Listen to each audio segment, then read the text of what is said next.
Continuing our poetry sponsored by the letter S, the word for our next poem is going to be sear.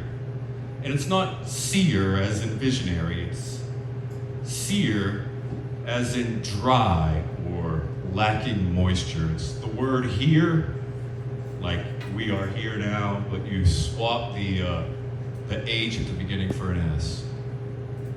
And I'd use it in a sentence, but I think I'm going to let Edgar Allan Poe do that instead. This poem was published in the year after his wife's untimely death. I fell for it due to the beauty of the language and the dramatic immediacy that he achieves, but these days, I just see some poor guy with PTSD and prolonged grief disorder. This is for my bird. The skies, they were ashen, sober. The leaves, they were crisped and seared. The leaves, they were withering and seared. It was night in the lonesome October of my most immemorial year. It was down by the dim lake of Auber in the misty mid-region of Weir.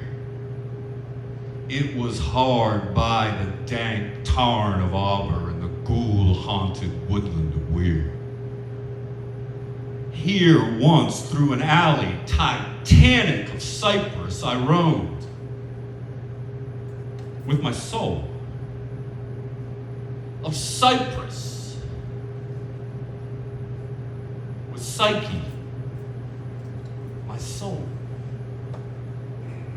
These were days when my heart was volcanic as the scoriac rivers that roll, as the lavas that restlessly roll their sulfurous currents down Yonec in the ultimate climbs of the pole, that groan as they roll down Mount Yonec in the realms of the boreal pole.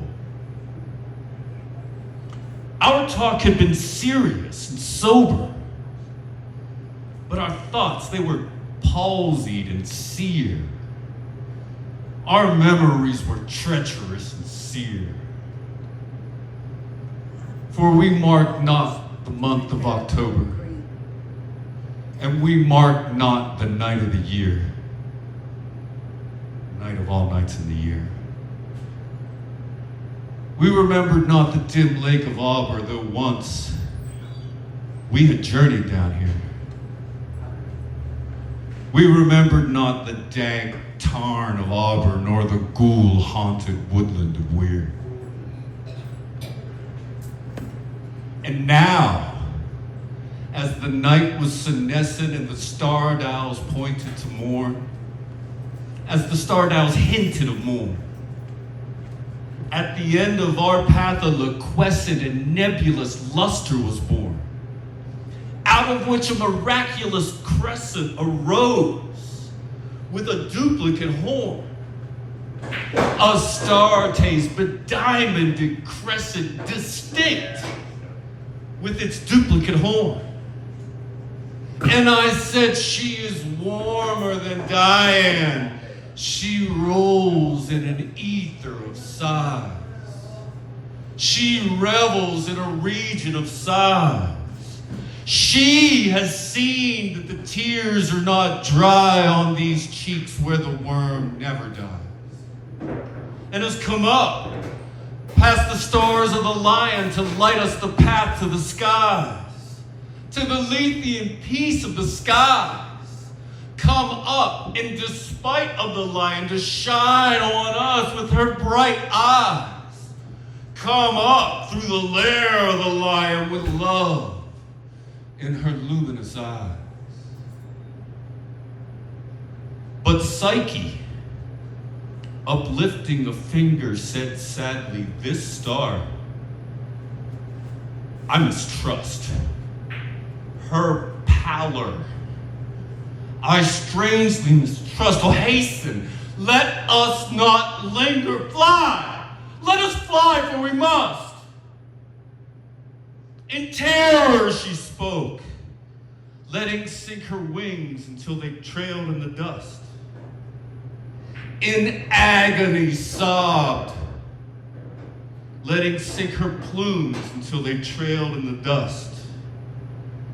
Until they sorrowfully trailed in the dust. I replied, this is nothing but dreaming. Let us on by this crystalline light. Let us bathe in this crystalline light. Its Sibylic splendor is beaming in hope and in beauty tonight. See how it flickers up the sky through the night?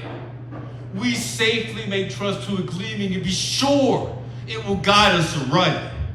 We safely may trust to a gleaming that cannot but guide us aright, since it flickers up to heaven through the night. Thus I pacified Psyche, and kissed her, tempted her out of her gloom, and conquered her scruples and gloom. And we passed to the end of the vista, but were stopped by the door of a tomb, by the door of a legended tomb.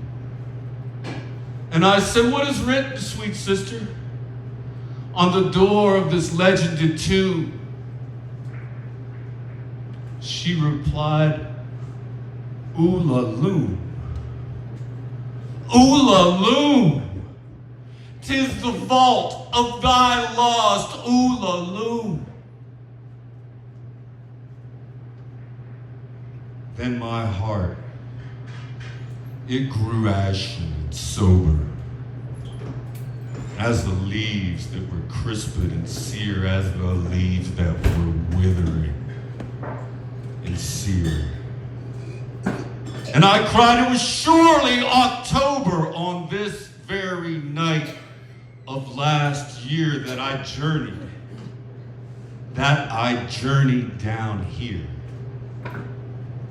that I brought a dread burden down here. On this night of all nights of the year. What demon has tempted me here? Well, I know now this dim lake of Auber, this misty mid-regional weir. Well, I know now this dank tarn of Auber, this ghoul-haunted woodland of weir.